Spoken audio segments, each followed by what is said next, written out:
Humanité, littérature et philosophie, ou HLP. Ouais, je sais, le nom peut faire un peu peur, on dirait un truc super compliqué, mais oubliez ça. Imaginez plutôt qu'on part ensemble pour une expédition à la découverte de grandes idées. Alors, HLP, qu'est-ce qui se cache vraiment derrière ces 3 lettres? Pas de panique, on va décortiquer tout ça ensemble. Le but, c'est que ce soit simple, clair et surtout que ça donne envie.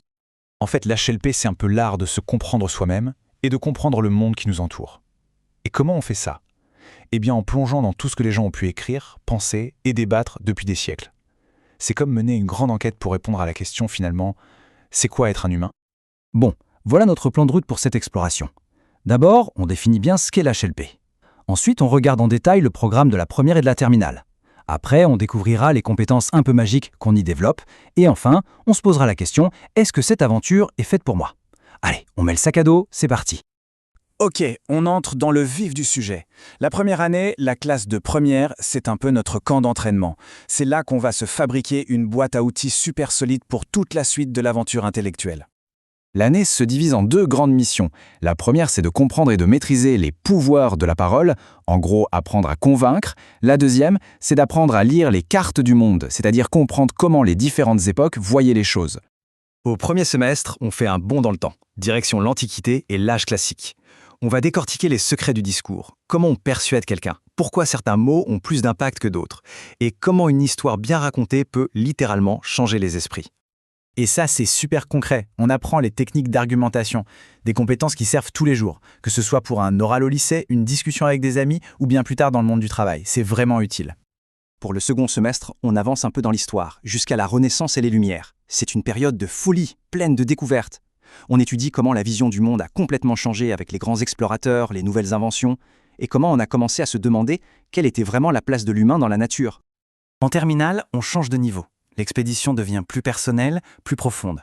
Maintenant qu'on a les outils, on part explorer les grandes questions sur qui on est et sur ce que c'est que l'humanité aujourd'hui. Et là encore, 2 étapes. On commence par un voyage à l'intérieur de soi-même pour explorer la question du moi, et ensuite, on zoome en arrière pour regarder les grands défis qui se posent à l'humanité tout entière. Ce semestre nous emmène du 19e au 20e siècle. On explore comment l'éducation nous façonne, comment les artistes ont appris à mettre des mots ou des images sur des sentiments hyper complexes et comment notre propre perception de nous-mêmes a évolué. C'est la grande question, non? Celle qu'on se pose tous un jour ou l'autre. L'HLP, c'est fascinant pour ça. Ça nous montre comment des tas de gens, avant nous, ont exploré ce labyrinthe intérieur à travers leurs livres et leurs idées. Et pour finir en beauté, le dernier semestre nous plonge dans notre monde, le monde contemporain. On s'interroge sur l'art, sur l'impact des guerres et sur les questions que posent les technologies, des sujets qui sont en plein dans l'actualité. D'accord, c'est bien beau tout ça, mais à la fin de l'expédition, qu'est-ce qu'on a gagné, concrètement? Eh bien, on ne repart pas les mains vides, loin de là. On repart avec de vrais super pouvoirs pour le cerveau. Et voilà le point le plus important. L'HLP, ça structure la pensée. On apprend à lire entre les lignes, à organiser ses idées pour être convaincant, à ne pas gober tout ce qu'on entend, et à se forger sa propre opinion. C'est une préparation en or massif pour n'importe quelles études supérieures. C'est là qu'on doit casser un mythe. Non, l'HLP ne mène pas seulement à des études de lettres ou de philo. Au contraire, c'est une clé qui ouvre une quantité incroyable de portes. Regardez ça! Droit, sciences politiques, communication, commerce et même la santé ou les sciences. Pourquoi? Eh bien c'est simple, la capacité à bien analyser une situation, à argumenter clairement et à comprendre des problèmes complexes, c'est recherché absolument partout. On arrive à la question finale. Après tout ce qu'on vient de voir, comment savoir si l'aventure HLP est vraiment faite pour soi?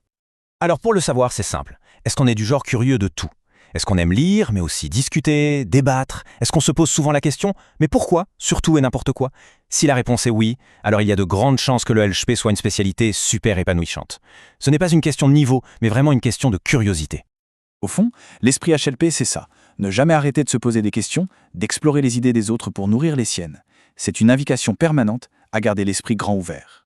Voilà, merci d'avoir suivi ce décryptage de l'HLP. Si ça vous a plu et que vous voulez explorer d'autres formations, n'hésitez pas à aller voir ce qu'on propose sur la chaîne YouTube et le podcast Choisis ta formation et ton métier.